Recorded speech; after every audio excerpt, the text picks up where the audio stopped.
Hello, everyone, and welcome to another episode of The Healing Home. I'm your host, Michelle, and today I am joined by Ingrid Kincaid.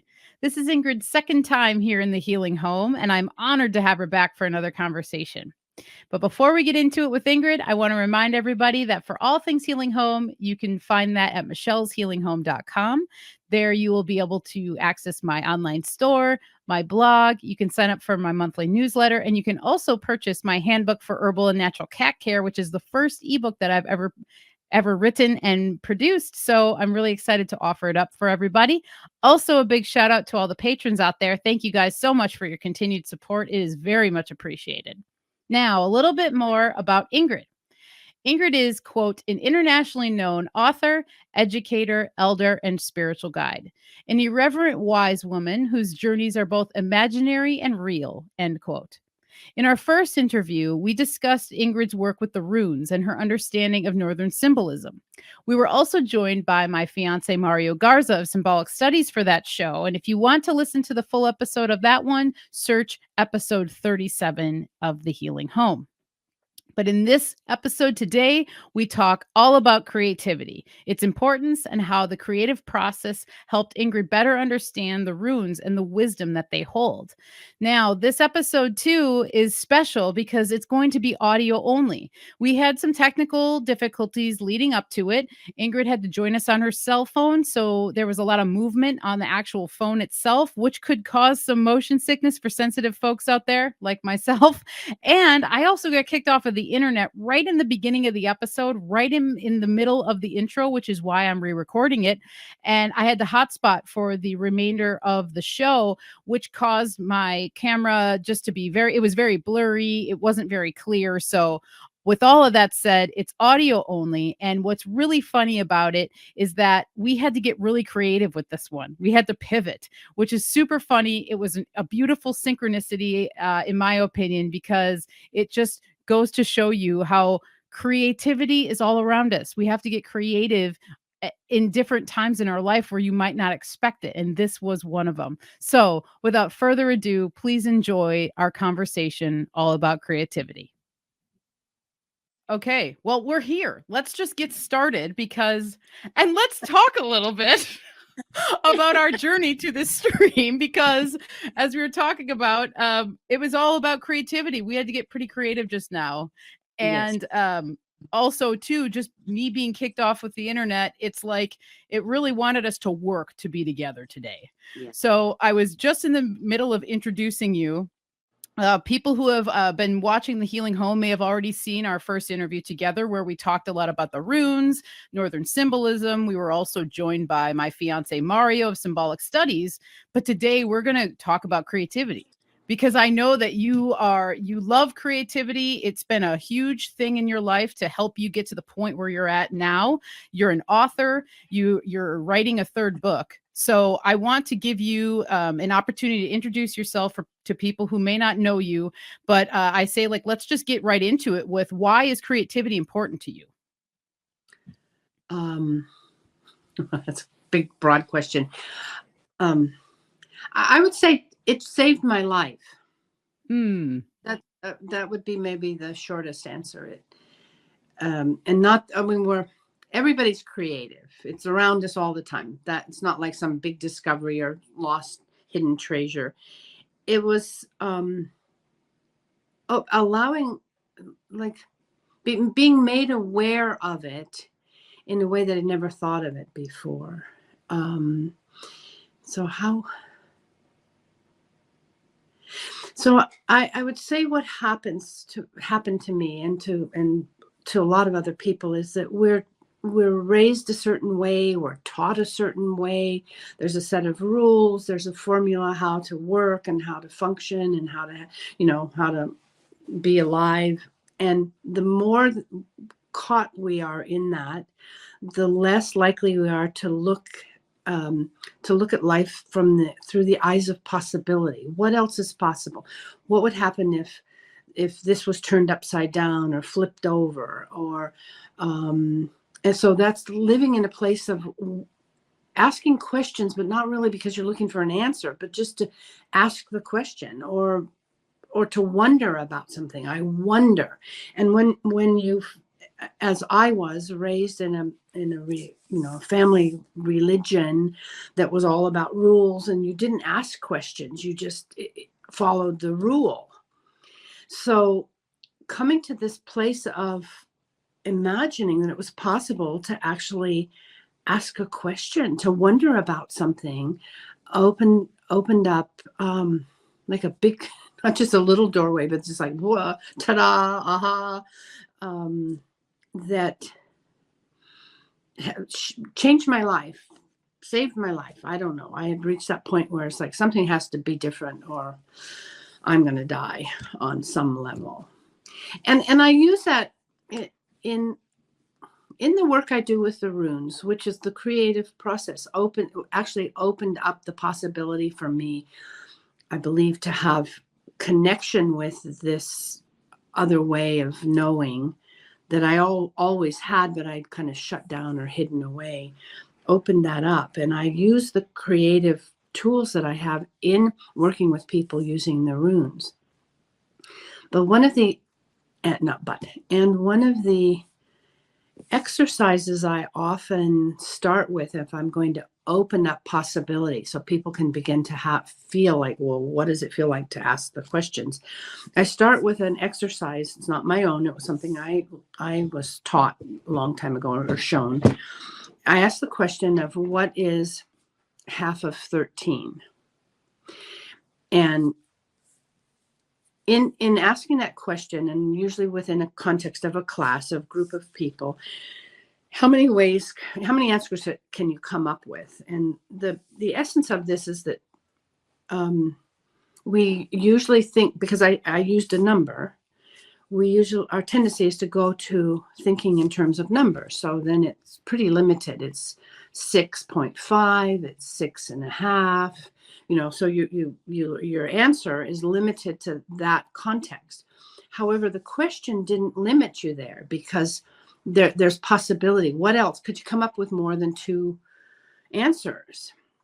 And so one thing is, well, I didn't limit you to numbers. So what if you spelled out the word 13 and you divided it in half? It's 4 and 4, because you've got 4 letters, THIR and then TEEN. So I could really say half of 13 is 4 and 4. Now in school, you'd get dinged. That would be the wrong answer, right? And that's what always is happening in these kinds of systems, is that you're looking for the one right answer within a certain context, even though you don't need to stay there, and you get marked off. You get a red mark or whatever. You get demoted or expelled because you have a wrong answer. However, 4 and 4 is just as accurate as 6.5 if you're not sticking within the context of the numbers. It can also be that you write it as Roman numerals. I mean, I'm not going to go through all the different possibilities, but one of the next ones is write it as Roman numerals. And most people don't even know Roman numerals, depending on or they know what they are, but they don't know how to use them. So if you write it in Roman numerals, it's an X and then 3 vertical lines, 1, 2, 3. So X is 10. And so now you have 13 written as X, 1, 1, 1. Well, if you draw a horizontal line through that, because nobody's giving you any rules, if you draw a horizontal line through it, you actually have a V and then 1, 1, 1, which makes it 8. So half of 13 can be 4 plus 4. It can also be 8 if you're using Roman numerals. But if the program is telling you have to stick with numbers, you're pretty limited, 6.5, 6.5. And so I start very often with that exercise or something similar, opens up the possibility that there's more than one right answer. And that depends on who's the teacher, who's asking the question, how you're thinking. Because if you're limited in your thinking, and which most of us are, we're caught with that limitation. But when you ask yourself, like, oh, okay, well, Nobody limited it to the numbers. It could be letters. It could be other forms of numbers. So that's a good example for me. I like to use that, in speaking about the creative process, but also in opening up a class, because what that does is it's like, oh, wait a minute, there's never one right answer, never.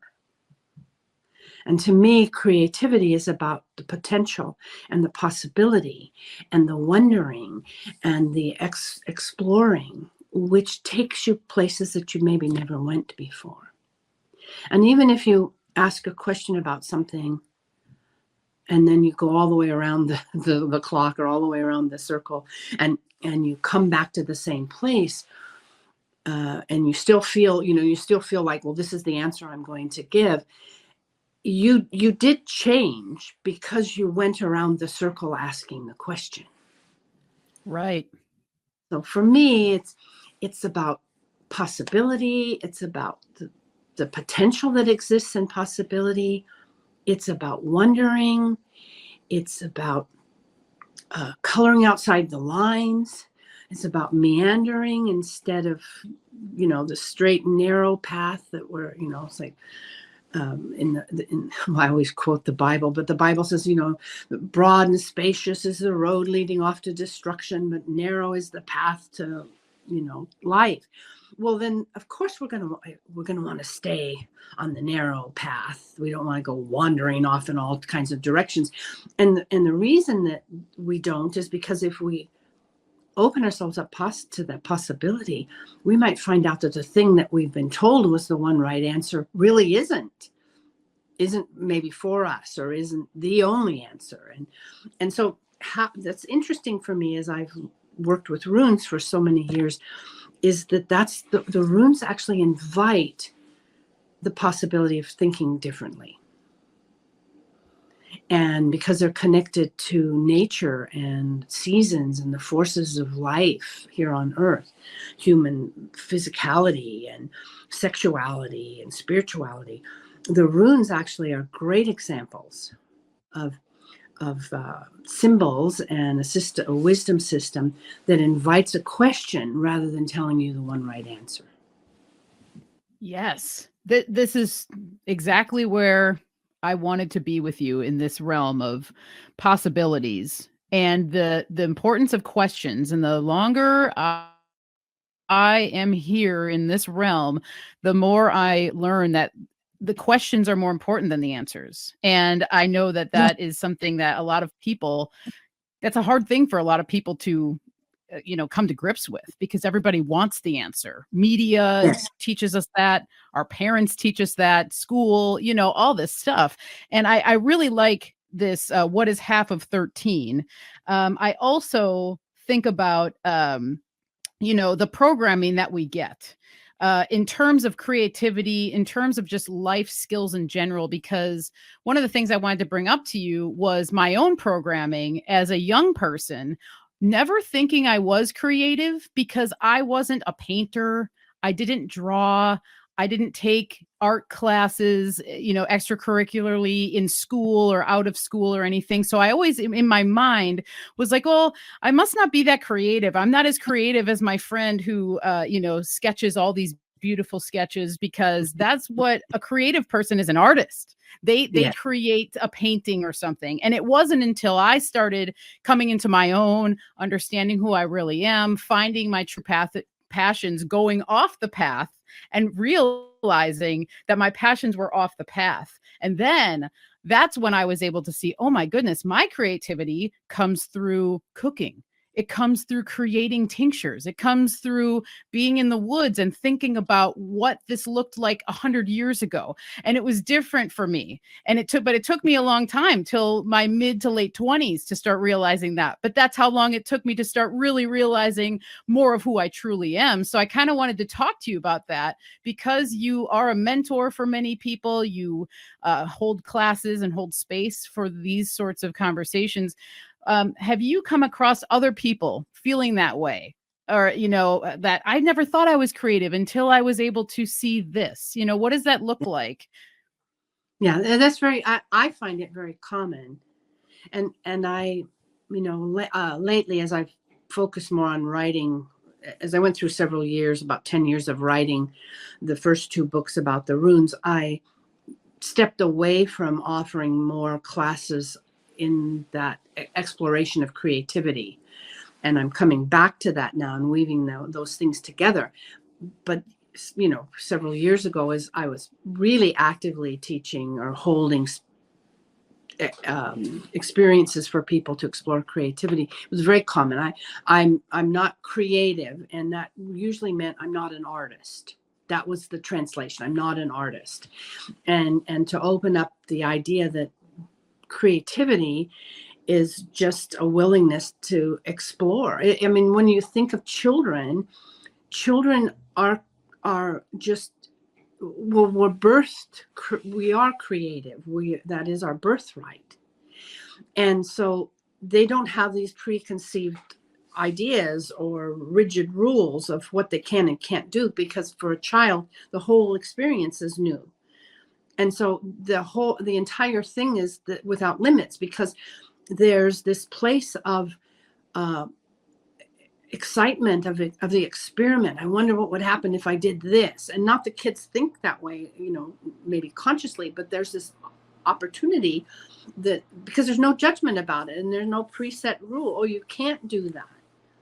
But they don't know that. So when they try something, so the kid in school that writes down 4 + 4 is trying something based upon what how they're thinking or how they're experiencing life, and then they're told it's wrong, and then that shuts a little bit down and a little bit down, and that till they get to the point and say, oh, well, I'm not creative, like you said, because I don't paint, or I don't sing, or I don't dance. And it's not about art, it's about life. And so one of the things, giving away, probably some of my secrets, right? all my secrets. One of the things that I have discovered, and I use this also in my work, is this equilateral triangle, that I call the Holy Trinity of life, instead of, Jason, well, Daddy, I'm going to be disrespectful, but Daddy-o, Laddie-o, and the spook, You're good. You're good here. Father, Son, and the Holy Ghost kind of thing. Right. Which usually is all male, most often. But it's like, if you look at this triangle and say creativity, sexuality, and spirituality, that's a Holy Trinity. If you are creative, you are sexual, because sexuality is the way that life is brought forth. That whether we literally have a baby or not, but this our sexuality is linked to our creativity. That's how we're here. We came forth because of sexuality of 2 people, and then you got born. And your spirituality is also your creativity, because the spirituality is also how things have been brought forth. And there had to be some creative force in all that is here, and that's spiritual. And then if creativity is spiritual, then sexuality also has to be spiritual, because our sexuality is how we create. Right. And so it's a really interesting triangle, in the sense that nothing is at the top and nothing is at the bottom, because it's equal. And you just flip it over, and then you maybe have creativity as the foundation, with sexuality and spirituality and so on. Just keep flipping it. Something's always peaked, something's always at the bottom. And so that, for me, was what opened up my spiritual perspective to more questions, was starting on a base of tapping into creativity. And so doing a writing class, or one of the classes that I love teaching is called Coloring Outside the Lines. And I bring in coloring books. They're hard to find now. That's kind of old fashioned, but bring in coloring books and give the participants thick crayons like little kids use in kindergarten, and have them use their non-dominant hand and actually scribble. That they're told they have to scribble on the coloring book like little kids do.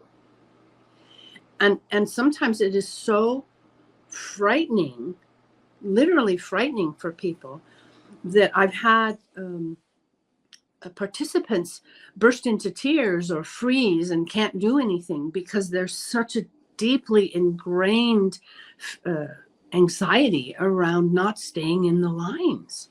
Wow. Yeah. I mean, truly, the one woman I remember, she sat there and she was literally paralyzed. It was so frightening, so scary for her that she was paralyzed, that she couldn't do it. Whatever trauma went on with coloring outside the lines, it must have been bad. But when you think about that, that's also about the rigidity of rules and, religions and politics and culture, all of the stuff that we're paralyzed when we're asked to go outside the line or to color. Here's a picture of a horse and you're coloring it green or purple, and you're not only slapped because you colored outside the lines, but also because that's stupid. There's no such thing as a purple horse. Right. And that those kinds of openings, which are really simple and don't require any kind of skill, give a great opportunity to feel, not just to like, oh, I know that I'm stuck, but to feel in your body what it's like to break a rule, or what it's like to experiment with, I wonder what this horse is going to look like if I make it green. Yeah. And once you start opening those kinds of doors, then you can open yourself up to all the different possibilities that exist within your sexuality, exist within your spirituality, and even exist within your creativity. Because most of us were stuck with, I can only be creative in this particular way. And with the capital A, I went to art school. Right. Yeah. Oh, I love that story because, it reminds me too of the programming we have, or that's embedded in us, to constantly be projecting into the future, to kind of like whatever to take us out of that present moment, which when you're projecting into the future, you typically are prone to more anxiety. Then you're prone to, making these scenarios in your mind that usually are so off base. And then the scenario in your mind that you've created creates more anxiety. And then you make decisions that are irrational. And so I love that. I love that image of you, encouraging people to do this. And Yeah. it's that playfulness. Are we good? Yeah, you kind of glitched there. I thought you were going to disappear again. Yeah, no, don't leave. Don't leave me. But yes, this joyful playfulness, that's so important. And it's actually funny. This has been coming up for Mario and I in conversation, the importance of, in our own businesses and our own projects, to keep that childlike playfulness at the forefront. Mm-hmm. And when you do that too, I feel like it helps you to realize what you really want to be doing and what you really want to be focused on. Because the things that cause you more of that strife to take you out of that present moment, it's like, well, it might be time to question, are you really wanting to be doing the thing that's causing so much of this like upheaval in your life? Right. And being okay with saying no, actually. And it's time to, veer off in this other direction. Right. Well, and it's we live in a time that, well, we've always lived in times that are crazy. It just seems now there's so much fear around anybody doing anything that's different or objecting or contradicting. And for me, it's reminiscent. I'm in the 60s, I married a man who was a refugee from communism, from Soviet Union. And so I also spent a lot of time behind the Iron Curtain in the Soviet Union, visiting his family when my kids were little. and just this crazy fear that existed, just fear of everything, all the rules and all the armed police and all the going to jail and checking your papers and that kind of stuff. And it feels like that now here in this country. Sadly, it feels like that. And so being creative can also be considered dangerous, and questioning things puts you at risk. And one thing, well, there's so many things, but one thing that I have come to really appreciate with creativity and wondering and looking at different perspectives and viewpoints is to really embrace the word ambivalence. And ambivalence is a word that's often used to mean, you're accused of that, like you don't care or you can't make up your mind. But it has, when you look at the root and the origin, it actually has this concept of being on two sides, like two-handed, and the balance, kind of to have strength or purpose on both sides.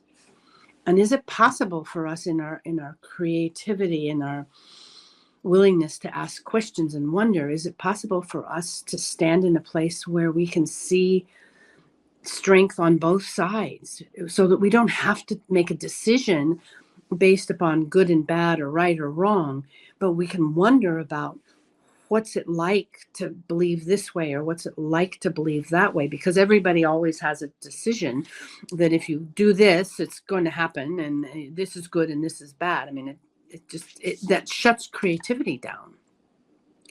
And I have found that it helps me then to use that place of like, well, what if I did stand on that side and I explored that person or that idea or that way of life, and what if I stood on this side and explored something else, and what if I went to a third place, what if I went to the opposite of the opposite, and stop being so positional and so right, and this is the right way, the only way, the way to salvation, the way to goodness, all the things that people do. And so for me, exploring creativity takes away a lot of the stress, that and I mean, I could just go on and on and on, because it's so exciting to me to see people open up and think differently. So many of the exercises that I've used in different classes, some of them, come from great books on creativity. One of my favorite is the first book that Julia Cameron wrote about creativity, which is called The Artist's Way. And it's like a creativity Bible. It's really the foundational thing. And so a lot of the exercises that I've used and or modified have come from that kind of thinking.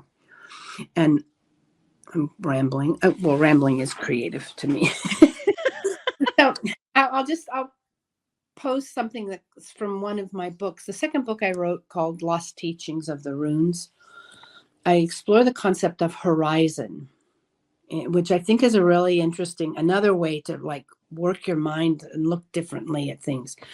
So horizon, as a definition of the word, is a limited sphere of sight. Because that if you stand on a mountain and there's nothing obstructing your view, all you see the horizon, but you can't see beyond the horizon. You can go out into space maybe, but you can't see like what's just over that edge. Right. And you can never get to the horizon, because when you start to walk toward it, it's like walking toward the rainbow pot of gold. You never get there, because you literally are walking into something, and you begin to see something that you couldn't see before you moved. So if I'm sitting in my room and I have a limited sphere of sight, maybe it's not a horizon, but I have a limitation as to what I can see while I'm sitting in this space.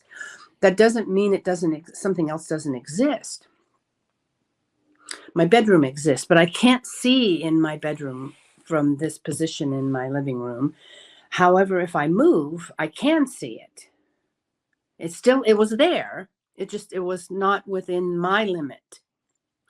So as you walk into the horizon, you actually are walking into the future, as the way the earth moves and the sun rises and sunsets and all that. So you're walking into something that's already there, but you can't see.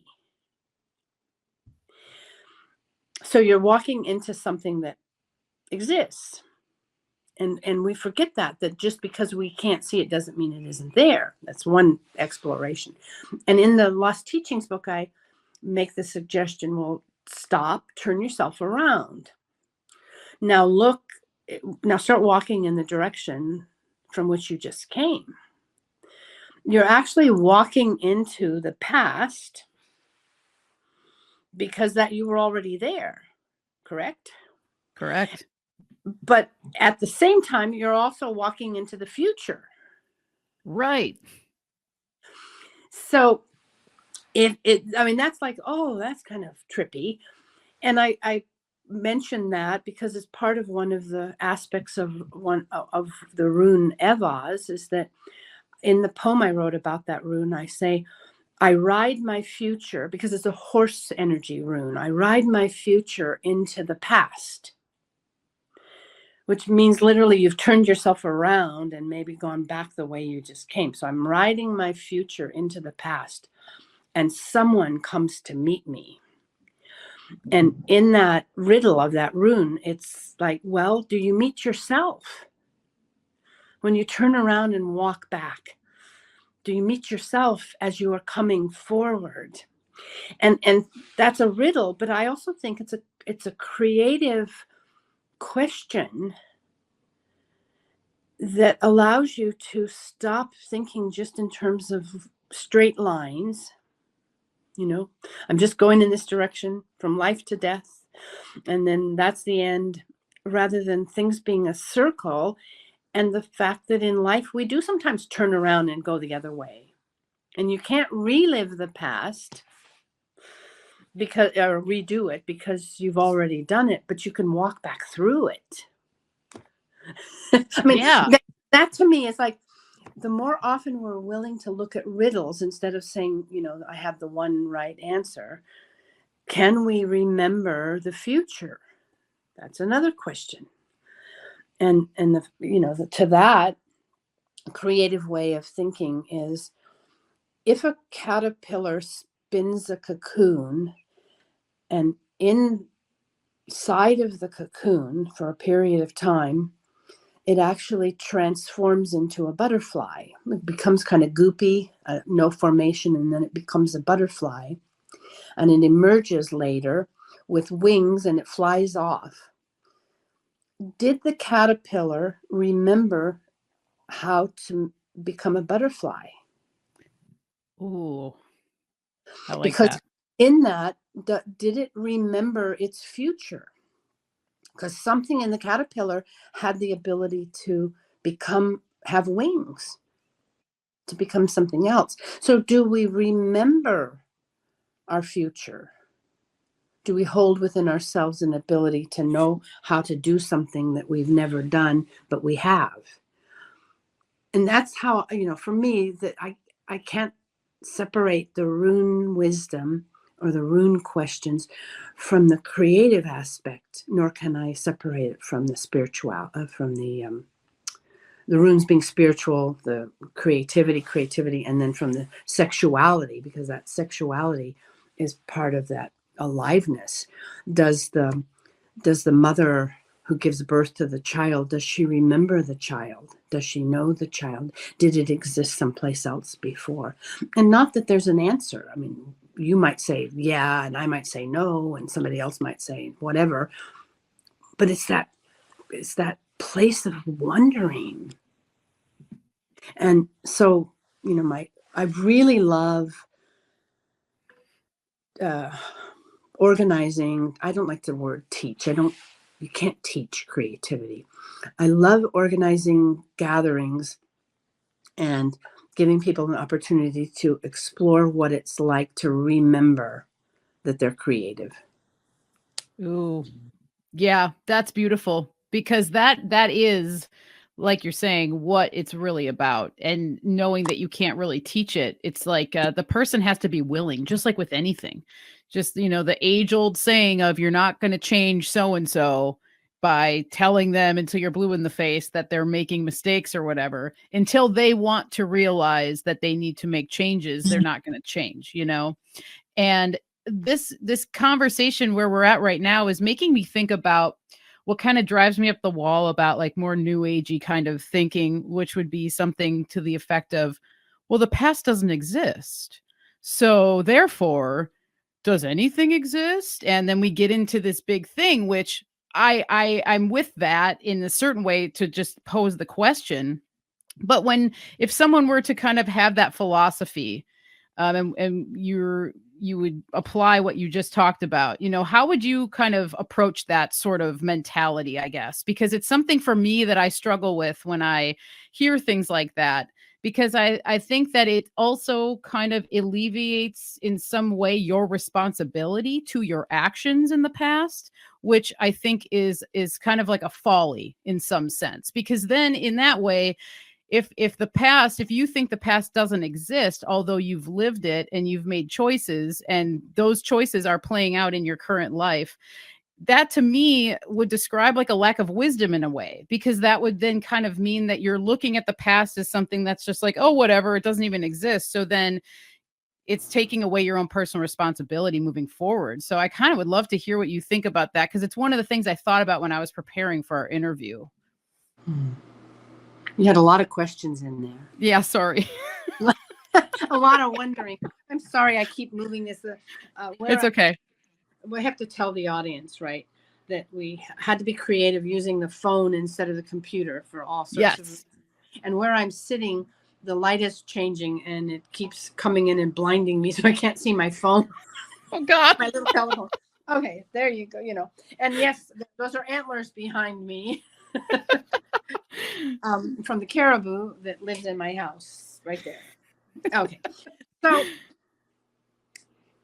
if you come from the place of creative, then the person is saying the past doesn't exist, then you could just let it go and say, oh, that's an interesting perspective. Tell me more about it. Right. Because because we all have personal opinions and we all have opinions based upon our own experience, and we all have ideas that resonate with us, and who knows, that person maybe isn't thinking or resonating on the same vibration as we are. I don't know. So I would probably deal with that of like, well, that's an interesting perspective or point of view. Tell me more, because oftentimes the question allows somebody to do their own process, and they may arrive at it like, well, what I'm saying doesn't even make sense. I mean, sometimes, right? Right. Exactly. They just need that outside perspective to kind of like. They need maybe a question, or maybe they don't need anything. Maybe it's fine. But then there's this, it allows for discussion. And then I might, I might use an example like, well, I look at things differently. And one reason I do is, and then I might say something about the butterfly and the caterpillar. It's like, well, how is it that it becomes a butterfly if it doesn't remember how to do that? And if then the memory comes from the past. That would be my way of questioning and reasoning. That may not be the person to whom I'm speaking. That may not be their way. So most often when there's something happening, I would engage with a wonder or with a question and try to be careful in myself. What kind of an agenda that I had, because my nature, that's telling on myself, but my nature is to be right. Don't you just love that?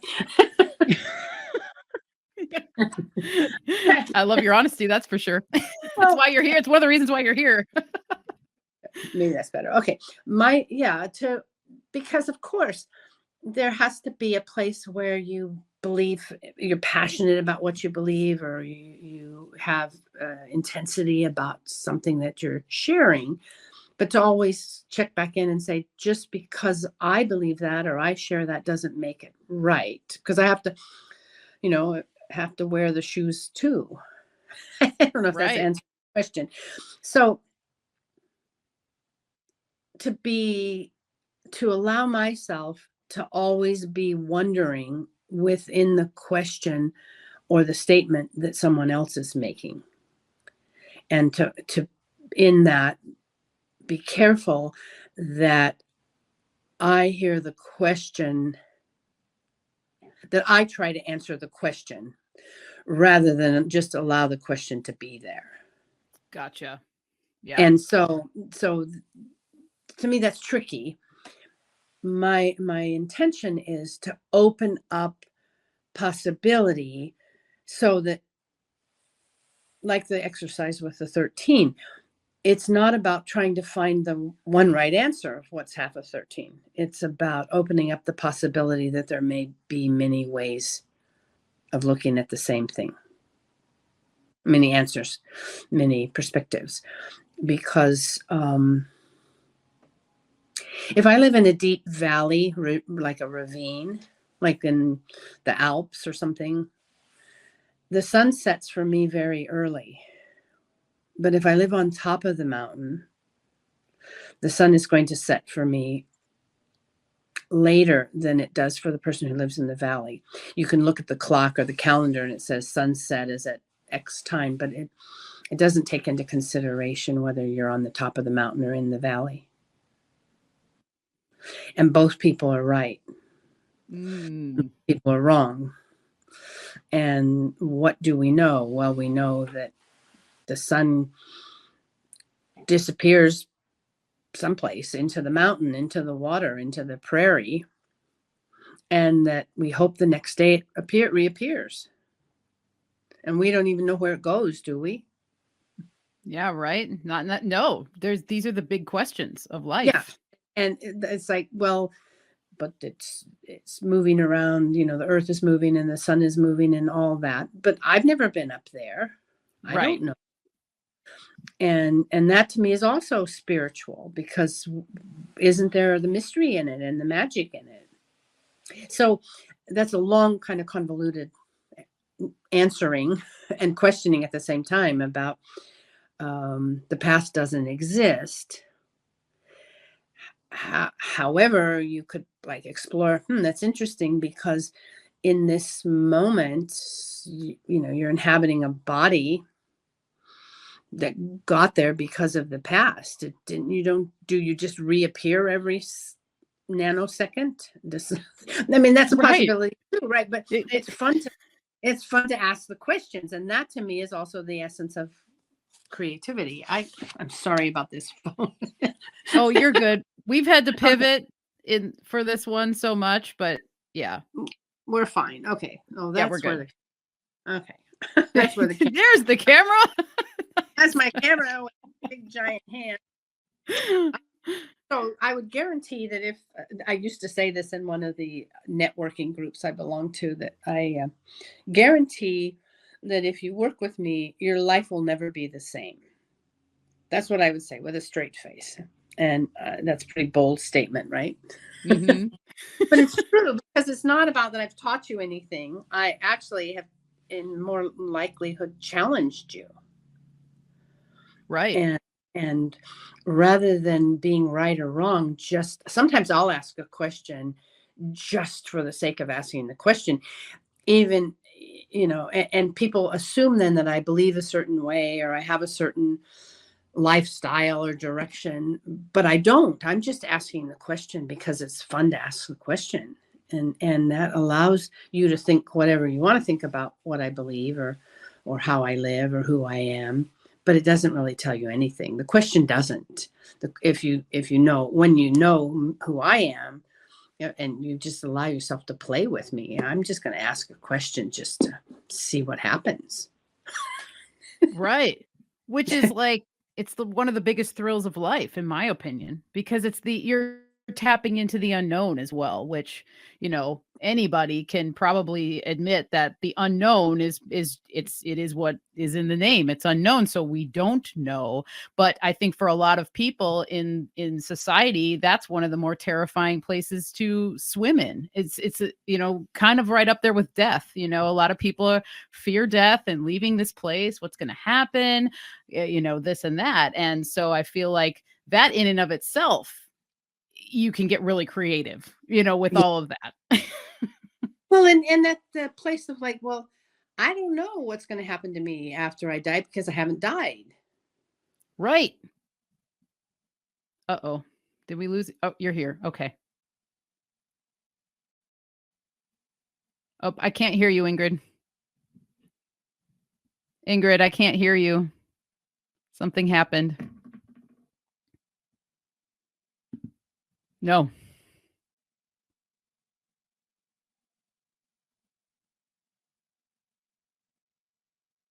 All right. Little technical difficulties. Try now.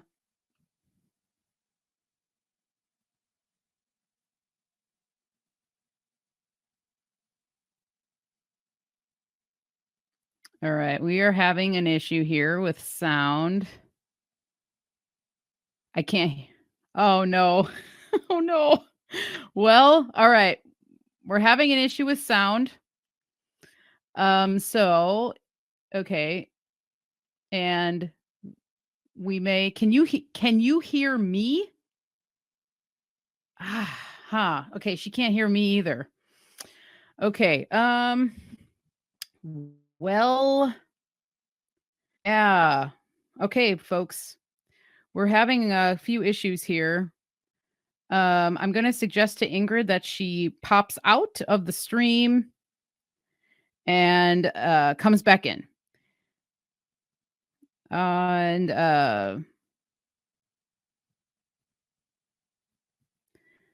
Okay. So I'm going to see if she gets this text message because she's on her phone right now.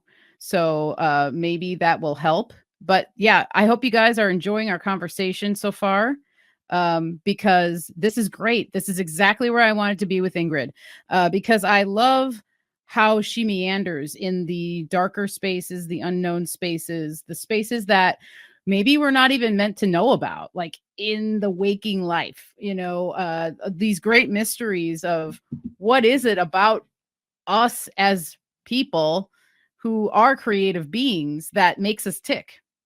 All right, so let's see. I can hear you. Yes. I can hear you. I can see you too. Okay, good. Awesome. All right. So I said, maybe I died and you didn't know. And I came back. That in that microsecond, there it is. Okay. Let me tell you what it was like. Yes, please. Oh gosh, I want to know. Push a bunch of buttons on my phone. I don't know. It's just, for me, playing with creativity really allows for the childlike innocence of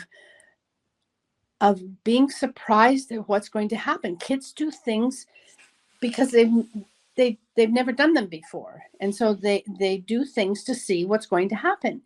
And just because something has happened, this, well, I did that and it went this way, does not mean that it's going to go that way again.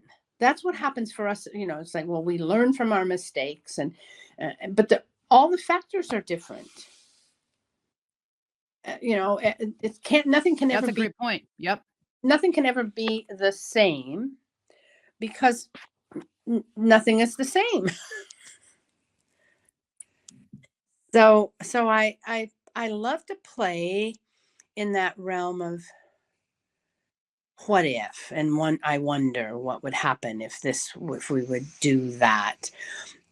And it's also, this is from my own experience. It wasn't a one-time thing for me. Oh, I went to somebody's workshop and I did some creative writing for half of a day and now I'm a master, because we have this instant, I go to a workshop, a weekend workshop, and I become a guru. Right.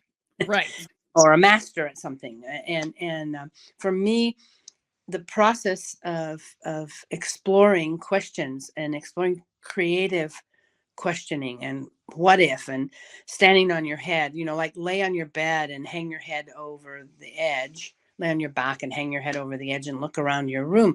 The same stuff is in there, but everything looks different. So it's an experience and it's ongoing.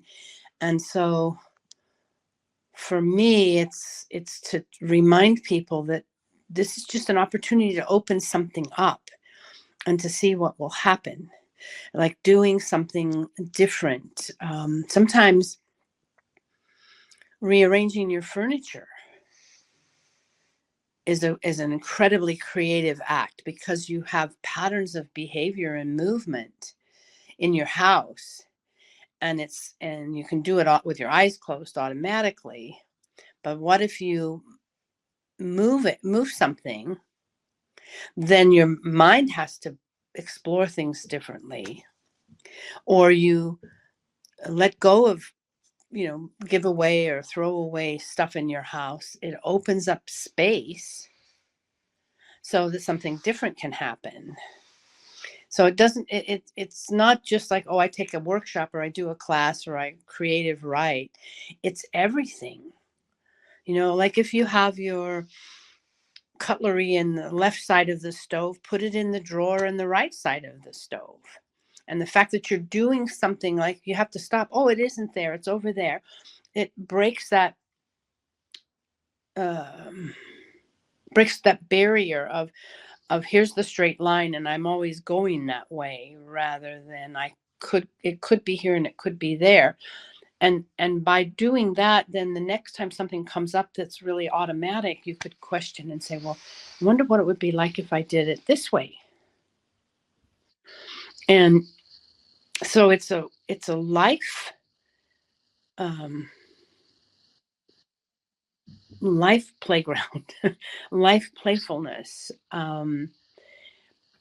to drive to work in a different direction, or to walk to the store in a different way. Creativity isn't a thing. It's a lot. It's life. It's aliveness. I love that too. And what this is bringing up in my memory is one of the things I learned from you early on was the dealing with the runes when you're working with the runes. And I keep this so close to my heart anytime I'm working with them.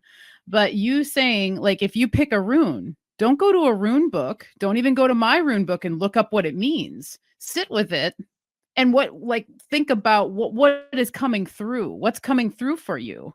And I think that it kind of goes along with what we're talking about, of just like how things change all the time. Like I woke up this morning, I was different than I was last night, all these things. And so you might pull the same rune and a week later, and you're going to have a totally different perspective on it, but it's still going to be in that same realm of what that rune might represent. But for you in that moment, it's different, and then you're going to have a different insight, and that is the creativity I think that the runes want you to tap into, because then you open yourself up to be more even a channel with the rune as well. Yeah. Well, and to add to what you said, that we don't do that. Well, maybe we do. If I had lunch with you last week and we're going to meet for lunch this week, and I already, it's like, oh God, she's going to say the same thing to me. We're going to have the same conversation on the same topic. But that doesn't happen. Even if we were, you'd be sharing another part or something else you remembered, or adding another piece, unless you were a recording. And the runes are the same way. The runes, as beings, as vibrational, like holders of knowledge, each time you visit with them or come in contact with them, they're going to show or share something different. The same within the context of who that rune is, and still all different aspects of it, because we never get to know an individual 100%. We don't even know ourselves 100% because it's different every day. So allowing yourself to be in relationship with something and to be surprised by it, and to have that be new. Maybe that's why there's no past. Yeah, there's the answer. But have that be new, to without the expectation of that this is always going to be the same way. And be a surprise to people. Be a surprise to yourself, and be a yes to something that's possible. What else is possible? And that's another, well, couple of things. One, there's another exercise I love to use, which is there's this, and then there's the opposite, which is that. And then I say, well, what's the opposite of the opposite? Because you can't go back you can't flip-flop. This is the third thing. It's like, here's one way, here's the opposite way. What's the opposite of the opposite? That requires creativity to go into the exploration of, I wonder, well, is it a combination of the this and the that? Or is it something completely different? To look for something that's not this or that. And just the I don't know, the what if. Yeah, like the gray area too. That Yes, gray area. Yeah. Yeah, and what is gray? How this is another. I have to plug my third book. Can I do that? I want to get to that too, because I want to ask you your process as an author. And that's one of the things that we kind of talked a little bit about in the first interview, but then we kind of were like, let's just talk about that on another show. Yeah. So yeah, let's segue into that. Well, in the book that I'm completing, well, I don't hate to go into the details right now, but one of the topics is called Shades of Gray. And one of the questions that's presented there is actually, what is gray?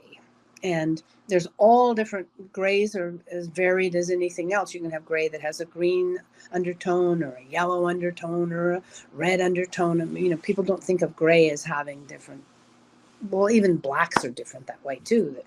One black they don't match. Blacks don't match. Right. But in that shades of gray, that area of when does it become gray? Does it always have to be equal amount of white and equal amount of black? But then that would question, like, well, what kind of black is it? Because blacks are different and whites are different. And when you start putting the black and the white together, when does it become gray? And that's why the topic is called Shades of Gray, because it's a spectrum, a variation. And that's also then where we get into that place as well. This is gray, and so one of the exercises I encourage is get black paint and white paint, watercolors, whatever, and do it on a paper, and you show me what your gray is. And compared to somebody else's gray, oh, that's not gray. This is gray. We have arguments even over the color gray. And that's what we do in life, is like, this is okay, but that's not okay. Like I sold real estate for 30 years. That's a sideline. That's a very long time. I did that for a very long time in California. And people there's an expression in real estate called NIMBY, which means not in my backyard. And NIMBY is, I don't want to sell tower in my backyard, not in my backyard. Well, then the question is, whose backyard? Whose backyard do you want it put in? And what if they don't want it in their backyard? And, oh, by the way, do you use a cell phone? And if you do, then do you really have the right to say where the tower is put, because you're using it, but so's the other person? And that's a shade of gray. It's like, well, I want the tower put someplace far away from me. Okay, how far away from you? But and then it doesn't work, right? If the cell tower is too far, you don't have reception. Or an airport. I fly all the time, but don't put the airport in my backyard. I love this. Wow. So this is also, to me, this is also creative thinking, because it's not right or wrong. Well, the airport is maybe where it is because it's centrally located. Then perhaps the question is, don't buy a house there. Right. Oh, but I bought a house here because I like to get to the airport fast. Well, you can't have it both ways, can you? And that's not about right or wrong. It's just to ask yourself the question, if I use a cell phone, what says that I can determine where I want the tower?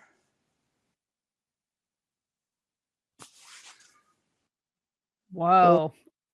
I'm really excited about this. Yeah. And I'm really excited about your third book, by the way. Okay. And I'm going to charge you for joining my creativity class on my online creativity class. Okay, I'll wait for the bill. But also think this is the stuff I do in the creative process explorations of like, how many pairs of shoes do you have? You can just answer randomly. Give me a guess estimate. 6. Okay. So how many pairs of shoes can you wear at one time? 1. Okay. So technically you don't need 6 pairs of shoes, do you? Correct. Yeah. You only need 1 pair. So if you live in a country that determines that you can only have 1 pair of shoes, then you got to get rid of 5, right? Or you're going to be mad, or something's going to happen. And does the government or anybody have a right to dictate to you how many pairs of shoes you can have? But if you apply the same thing, if somebody has 3 cars, how many cars can you drive at one time? 1. Okay. So I'm going to tell you, you can only have 1 car. But I need 2, or I need 3. Okay. But if you need them, then what if somebody judges you as being horrible and materialistic and greedy and selfish because you need to have more than 1? I would say that that's on them, and it might be a projection of their lack of. Yeah. Well, right. I mean, these are the kinds of questions, though, right? That right. What, when it's okay for me to have 2 cars, but I can't have 3. Or it's okay for me to have 3 pairs of shoes, but I can't have 6. And then who makes that decision is also the same person making the decision as to where the airport can be, or where the tower can be, or whatever. It's just, we get a certain way and we judge, like, it's the same thing. How much money can you have? Well, you've got so much money you can't use it all. Well, you've got 6 pairs of shoes and you can't use them all. Right. No, I like where this is going. And it really puts us, then we just decide, we make decisions of, or driving an SUV around town and with your little bumper sticker that says, I recycle. So I've got plastic containers in the back of my car that I drop off at a recycle place. Or, I mean, just, it never ends. And to me, this is also about creativity, allowing yourself to explore these things for yourself, and then ask some of the questions about, how is it possible that 2 things can be right at the same time? How can there be more than 1 answer to half of 13? And yeah, these are big social issues and societal issues, and all the people, want to get on the bandwagon of, political parties, or what's green, or what's happening. I mean, it's never ending. But the more creative you are, I think the more playful you can be, and to look at your own choices and decisions and find a way to be comfortable with that, and to also allow for a place for somebody else to be comfortable. Yes. No, I really, I think that's like a key to life, actually.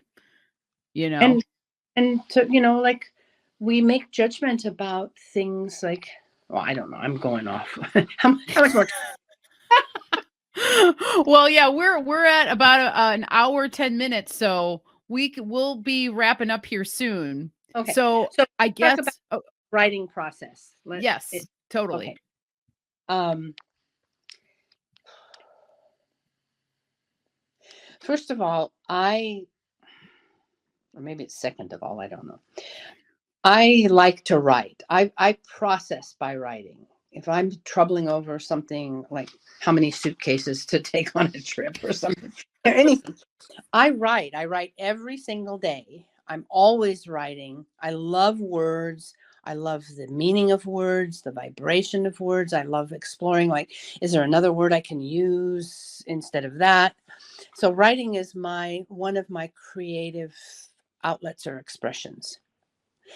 And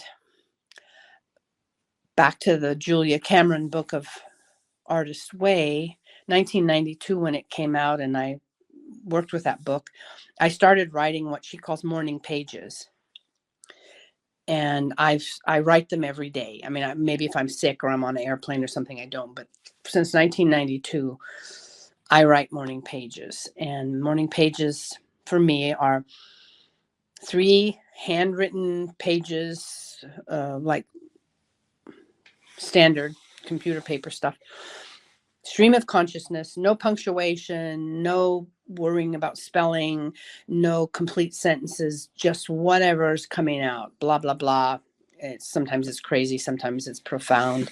And after I'm through writing it, it's like I've dumped out all this craziness in my head, and then I tear the papers up and throw them away. I don't save them. So that is one of the ways that I get some of this out of my system. And then I get down to what I want to write. So after working for many, many years with the runes and experiences with people and relationship with them as beings instead of alphabet letters, I decided, well, first I went through the process of why would I write? There's a lot of books about runes. Why would I write a book about the runes? What would I say? I know so much, this is my brain chattering. I know so many things and I know so little, and who would read it and where would I start and where would I end and la la la. And then it's like, get over yourself. Just shut up. So I thought, okay, this really is my process.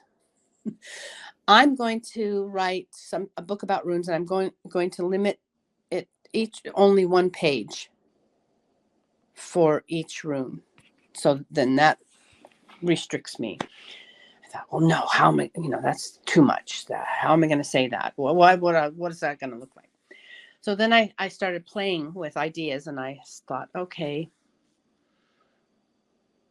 what if I wrote a poem about runes? I just didn't fill the page. I was just going to write, for each rune, I'd write a poem.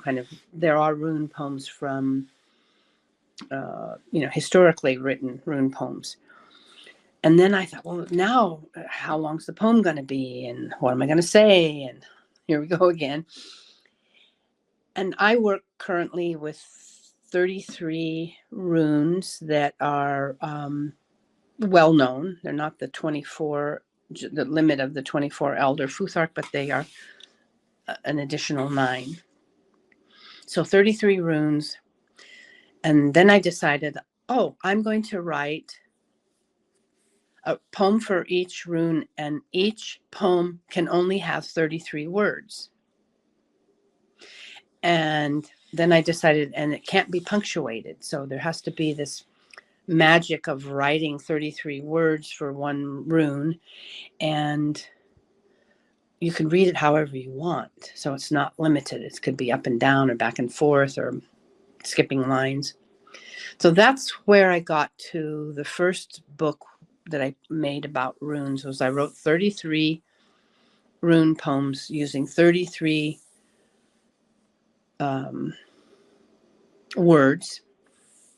And I decided to do a handmade book. So the story of the handmade book is on my website if anybody wants to read it. Handmade paper, hand set type, hand cut binding, leather bindings, hand stitched. It's a work of art. And then the second book I wrote used those poems and then some explanations. And the third book I wrote was also with the poems and the runes, but with this whole system of using the 33 rune, the Gar rune, using it as a map or a grid. And that was actually shown to me by the ancestors. That's the only thing. I saw it on the ceiling in the middle of the night in the dark, is how I wrote that book. And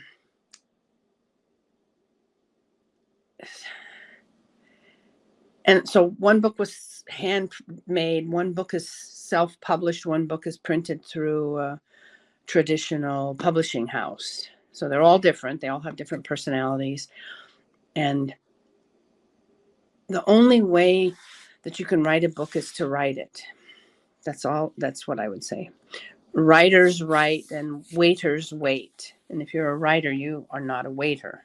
You're writing. And you don't write it for anybody other than yourself. And you don't worry about who's going to read it or who's going to like it. As one of my dear sons said to me after I had a scathing review of my third book, it's like, stab me in the heart. What? Somebody said something. Yeah, right. I mean, it takes your breath away. He said, Mom, why would you want to write a book that everybody liked? And then the add on to that was, that would mean you didn't say anything. Ooh, oh, that gives me chills. Yeah. So I would say that's a keeper for writing, is if you're trying to please everybody, if you're trying to make baby food, pablum, real estate beige paint, or generic, or whatever, all those words you want to put, then you write a book that you're not saying anything in, because you would want to write something that someone didn't like, that someone disagreed with, that someone found offensive, that someone found upsetting. To which I say, that's lovely. Don't read it then. Yep. If you don't like it, don't read it. Which goes back to why would you try to please everybody? I mean, that was my own, I teach creativity, but it had to come out of my son's voice to say to me, Mother, why would you be upset that somebody didn't like your book? Isn't that the point? So it's like, write what you know, write what's in your heart, write what you want to write, and then trust that someone will find it and find it meaningful. And what if you wrote your book just for one person? You said one sentence on one page in one book that changed something for one person. What if that's all it is? Or what if it's just that you had something happen to you when you wrote it?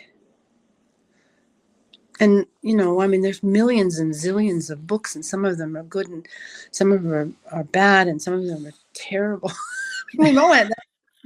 And not just about agreeing with the topic, but just poor writing or, but then that's like my perspective. Right. Not that's somebody gave birth to that. So you can't cover all those bases. You just write. And I can't give a formula, because there are people that write on the train commuting to work. They set aside an hour on the commute and they focus and write, and I can't do that. Somebody else schedules time. I only write from 8 a.m. until 12 o'clock at this desk with this cup of coffee. Somebody else, I don't remember, one famous author said she would rent a hotel room, leave the house, go someplace else, and just spend days writing. There's no way to say, well, this is how you're going to be successful. but you also have to trust that something's trying to be born. And some pregnancies last longer than others. Some births are easy, some of them are difficult. And like I found out, this third book I'm working on now, I thought that I was supposed to have been written as the second book, but it's kind of like being pregnant with twins.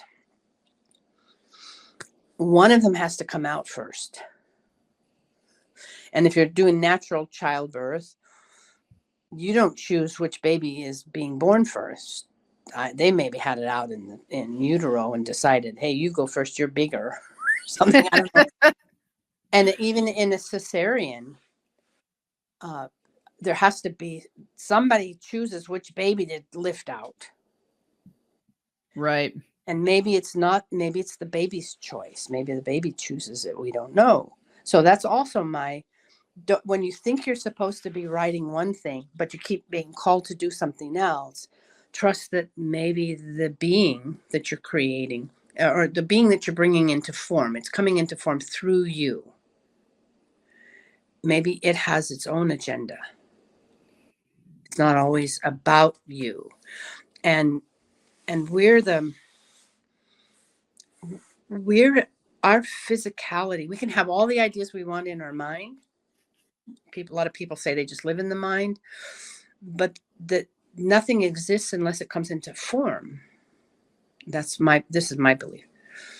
And we are the instrument that we give form to the dance, or form to the song, or form to the book. And it as a being that already is there hovering, uses our body to manifest itself. And if you're busy and say, no, I'm too busy, go away, I'll write it later. And then, next month you find out somebody else wrote the book and you're really mad because that was my idea. Well, yeah, but it tapped on your shoulder and you said, no, go away. And it went to somebody else and they said, yes. So that's a spiritual aspect of creativity. Do you believe that what you are creating is also a being? Is the song a being? Is the dance a being? Is the book a being? And are you allowing yourself to be used physically to give form to something?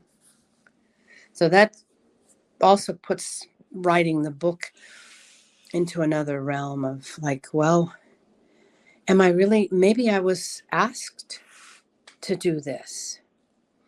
And we can't say no, we can't say yes, but maybe it asked me because I have a way of saying things that are different than someone else. And that, what if I was the first choice? I think about that with me in the runes, is that how they come to me and speak through me.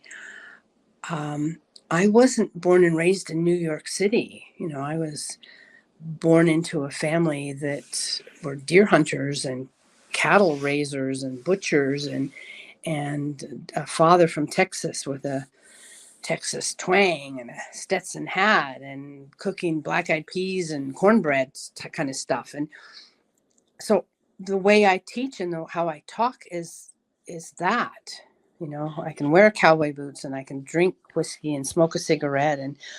And so runes coming through me carry that flavor, but somebody else might have been visited to write about the runes and they know nothing more than their experience in living in a big city, and their language and their imagery and their examples are going to be very different. So write your book, create your art, because you have an expression. You give form to it in a way that will be different than somebody else's.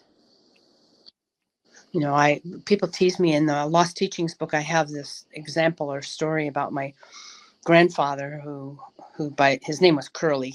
His nickname was Curly Kincaid, and he was quite a character. But he said to me, and I don't think it was his original quote, but he said, "When your horse dies, get off." Mm. And then he said, that'll serve you well in life. and and and so I put that in the book because it's really true. It's like, how often do we, oh no, do you know how much I paid for that horse? Do you know how many miles we've ridden? Maybe if I teach it yoga or meditation or give it some vitamins, it's going to be okay. Maybe if we go to therapy. No, your horse is dead. Get off of it. Right. And there's a wisdom. It doesn't mean anything other than it's dead. Get off. There's a wisdom in knowing when your horse is dead.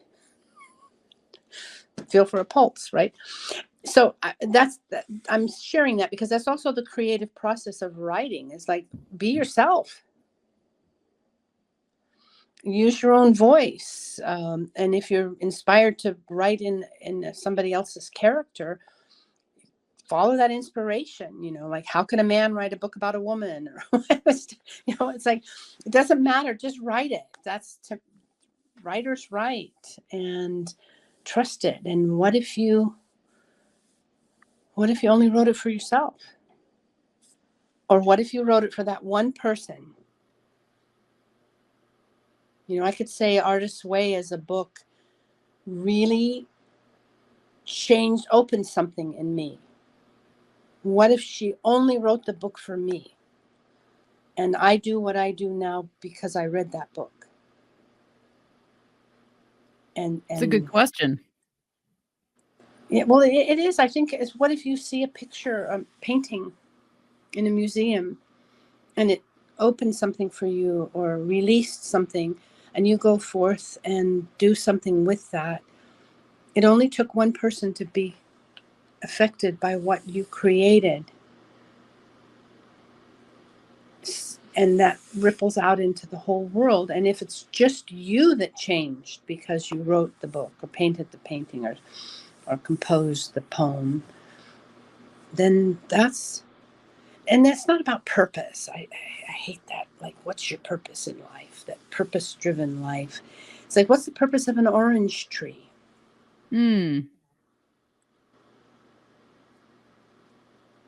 Or, yeah, and that's another thing. In California, I had this beautiful, glorious orange tree in my backyard, and it produced pretty much year-round. It seemed like that.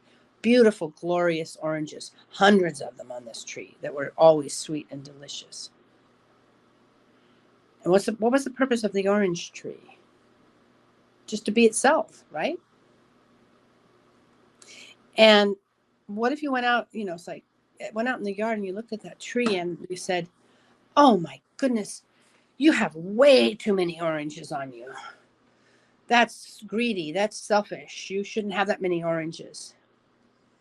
You only need one orange to reproduce another orange tree. Well, we don't do that in nature, do we? Like, how many leaves do I need on this maple tree in my courtyard?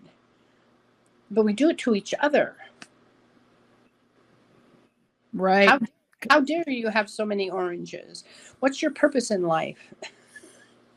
Oh, well, man. If I'm an orange tree, it's to produce oranges, I guess. Yeah, and just to think of the simplicity of that too, because that's really what it comes down to. I like that line of thinking, Ingrid. That's beautiful. Yeah, well, I probably didn't invent it, but but it's good. It's a good way of thinking about it because it's true. We don't do that to nature. And if no. we started doing it to nature, then people would start criticizing that too, Yeah. And as if the orange tree takes away, it takes nutrients from the tree next door to make all those oranges. Filthy orange. I mean, we say that about money. It's like filthy rich. Yeah. I mean, just think about what we do. I mean, again, it's not about right or wrong. You go down whatever road you want to go down. Some people think differently and allow yourself to be yourself. It's like, stop being an apology. Yes. Stop being an apology in life, or taking on responsibility for things that you didn't do be responsible. I mean, to me, that's also the creative place of like all the stuff that's happened has happened. The question is, who am I right now? How am I? Do I have integrity or honor, or how do I live in relationship with my neighbors? Even I Right. had a bad accident this summer, and I have a lovely neighbor that lives. I'm in apartment 5. She's in apartment 6, and our doors open to face each other. And she was just like, "Let me cook for you. I'll cook." So she, for like a whole week, she made food for me every dinner time and brought it over. And it's like, how often can we be generous and loving and kind and creative with our neighbor? We're all worried about so many things so far away, but we miss something that's right next door. Mm, yes. Uh, Ah, wow, Ingrid, this has been great. Despite all of the challenges and tribulations to get to this point, I'm sure People, I glad. bet the department will be, oh, I'm dizzy because she kept moving the phone around. Well, I found a pin on an area of my computer where it didn't bother me too much, to be honest, when it was moving, because I'm prone to it, but it's all good. There's no worries here. Well, you can turn off the video too if somebody just wants to watch and listen to the audio, right? Yeah, oh yeah, that's true. And it's not that big. It's not like we were four-wheeling or something. It was so I'm sorry, that's the best I could do because that's the best. no, we did what the best we could with what we had, and I feel like I'm so glad we persevered. And I really, as I said before, am grateful that you were willing to persevere as well and go through the troubleshooting, because this was a great combo, and I'm really excited for you and your book that you're finishing and moving forward, and just continuing to learn from you. And it's been an honor getting to know you and to be able to have you in this space to have a conversation. I appreciate your time as always. So And I by really. the title of the book may quite possibly be "The Moon is Always Full." Oh, Going to have to contact me and ask me what I mean by that. okay. All right. I will. And I want to give you an opportunity to before we go. Please let people know where they can find you. I'm going to have all your links and things to your website and stuff down below, but I want you to be able to verbalize that. And if you have any closing words you'd like to impart on us, the floor is yours. Okay. The easiest way to find me is my name and .com. That's my website. So there's no confusion there. It's ingridkincaid.com. And my books are available online, Amazon, Barnes and Nobles, book.org, or whatever. You can just type in my name and you'll find my books. And ask for them at local bookstores. I was just in Minneapolis a couple of weeks ago, and it was nice to be in a little shop. There's my book on the shelf, one of my books. So, and also, if you don't find what you're looking for on the website, just send me an email. It's Ingrid at ingridkincaid.com. It's really easy to remember. And I'm leaving, and I'm going to travel the month of April in Europe. Mostly, I'm going to finish my book, the third book. I like to get away from home for a long time when I write. And that trip was gifted to me for my 75th birthday, which is kind of neat to be at that age, closer to 100 than 50. And I love to hear from people. Just send me an email, and I will answer. I'm a real life person, and I love when I come back. I'm inspired by this conversation to do some more creative exploration classes, as they are woven together with rune wisdom and the dark moon.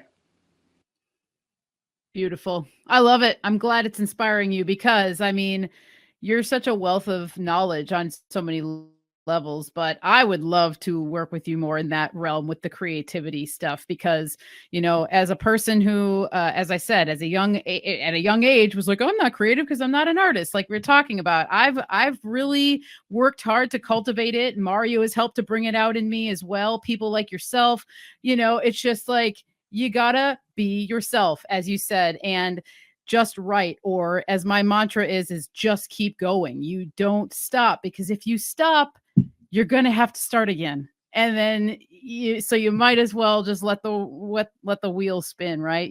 So, The well, most creative you can do is be yourself.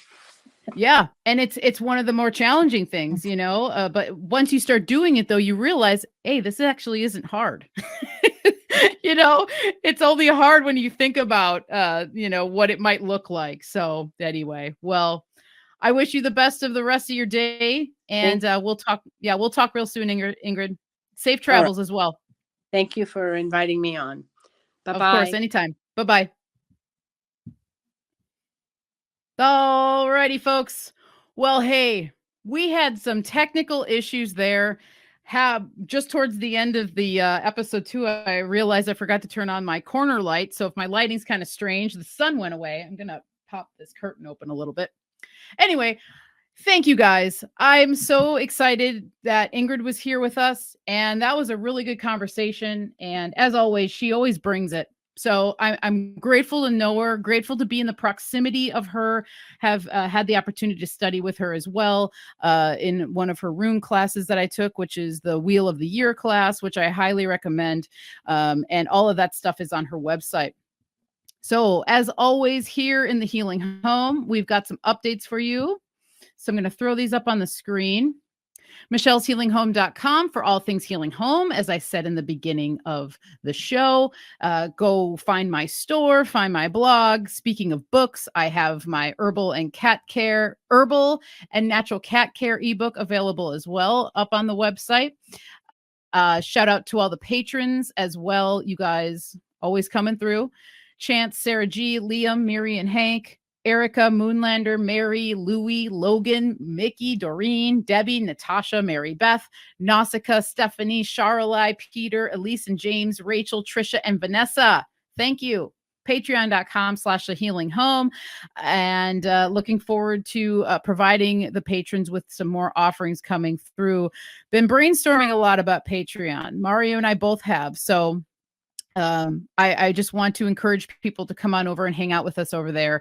Even if you don't want to pay, you can still hang out on Patreon. But when the exclusive content starts rolling out, obviously that's for people who are participating on the financial level. So anyone with the desire to do that can do that over there.